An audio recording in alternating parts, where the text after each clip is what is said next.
Whenever we invest, we are looking for high returns. But is that right? Aren't we missing something here? Hi there. Welcome again. My name is Lalitha Jayabalan and I help people make the right investment decisions. In today's video blog, we are going to be discussing about real returns. In order to understand what real returns are, we need to understand three simple financial concepts: inflation, interest rate, and returns. Let's start with inflation. What exactly is inflation? Inflation, as we know, is nothing but price rise. Let's take a very simple example. Last year you bought a packet of potato chips and it costed you 30 rupees. And this year it is costing you 33 rupees.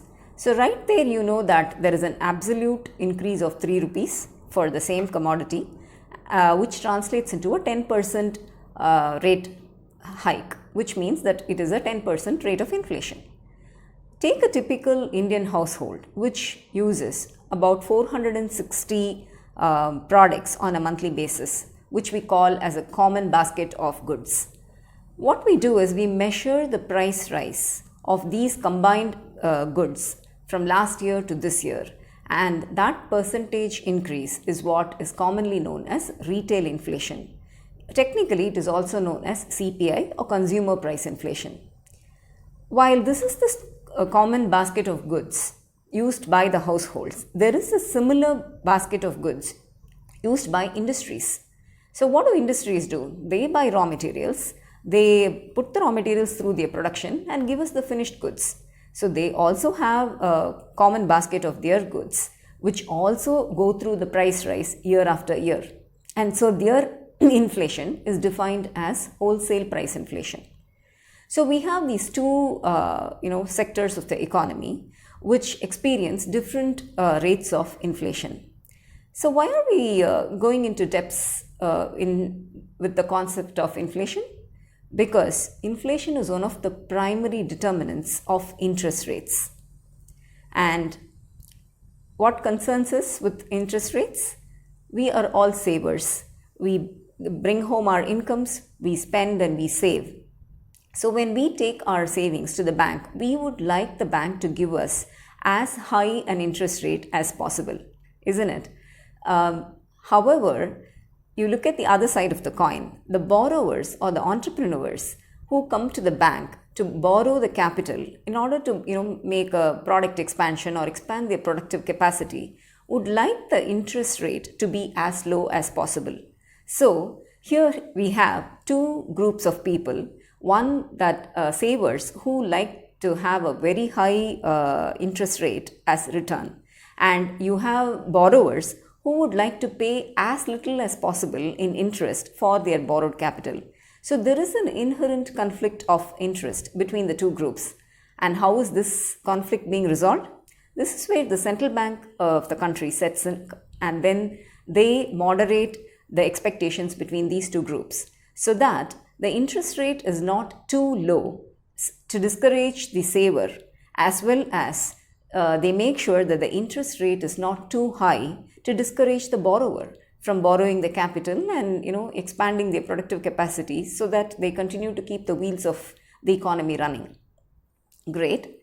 So now we understand interest rates and inflation. So from here we need to go to the third concept, which is returns. So let's say you're doing a savings of 1 lakh and you want to keep the 1 lakh with the bank, and the bank tells you that they're going to give you 6% interest rate. This 6% interest that the bank gives you is called nominal returns. And when this nominal return is adjusted for inflation, you get real returns. So let's take a 6% nominal return and a 5% inflation. When you adjust the 6% against the 5%, you get a plus 1%. That 1% is really your real return from your investment, because we need to inflation adjust all our returns. And this is how from nominal return we land into a real return concept. In certain years, we have experienced very high inflation like 10%. And let's say in that year, if the bank had given you 10.5% interest rate, you may think, oh, in absolute terms, this looked fantastic to me. But if you really adjust the real returns, if adjust the inflation for real returns, you would have got only 0.5% real return. But in certain years, bank may be giving you 8% return while inflation is only 4%. So in which case you're getting a 4% real return. So as an investor, we always need to keep our eyes open on the real return that we earn from our investments. Fine. We know that 1% is at least the minimum real return that we would like to get from a bank deposit. Although none of us would like 0 or -%, there is a minimum, a 1 or 2% real return we would like on our savings. Is there something like a maximum real return, or how high a real return should we aspire as moderate investors? To find an answer to this question, let's take an example of two individuals, Arjun and Arya, who are both colleagues and who are both 40 years of age today. Let's say that they started investing 5,000 rupees 15 years ago, and they were increasing their savings 10% every single year. So in the first year, they invested 5,000 rupees. In the second year, they started saving 5,500 rupees per month, and so on. Let's say Arjun invested in a product that gave him 7% return, and Arya invested in a product that gave 10% return. In the 15 years, what has happened is Arjun has accumulated 35 lakhs in his portfolio, while Arya has accumulated about 45 lakhs in her portfolio. If these two individuals continue on with their present investments at the same rate of return, at the end of another 15 years, when they both turn 55 years of age and when they are closer to their retirement, Arjun will have accumulated 2.4 crores in his kitty, while Arya will have accumulated 3.6 crores as her corpus.